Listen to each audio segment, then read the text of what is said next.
Thank you for choosing the KB310 or KB311 SSRE from Koala Care.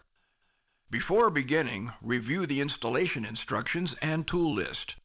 Also, check your local building codes for compliance requirements. Prepare the rough wall opening per the technical data sheet. Remove the handle or handles and bag hook from the packaging and put them aside. Open the unit by pulling up on the handle studs. Remove the plastic liner dispenser from inside the unit.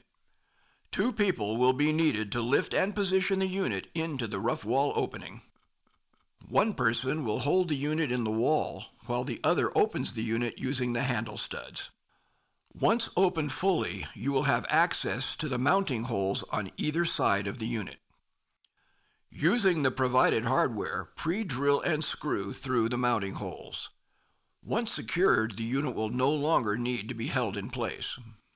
With the unit open, position the liner dispenser over the exposed metal frame in the center of the recess.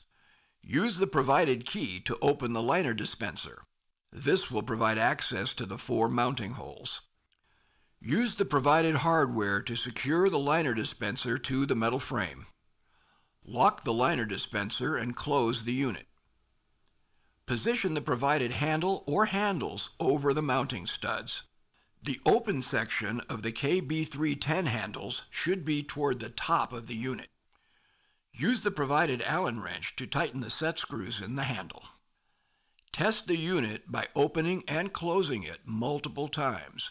Then remove the protective film from the surface of the unit. To install the bag hook, position it on the wall in the desired location, over a wall stud for optimal strength. Mark and pre-drill the mounting holes. Use the provided screws to secure the bag hook in position. Then take the escutcheon plate and screw it over the mounting plate to cover the mounting screws.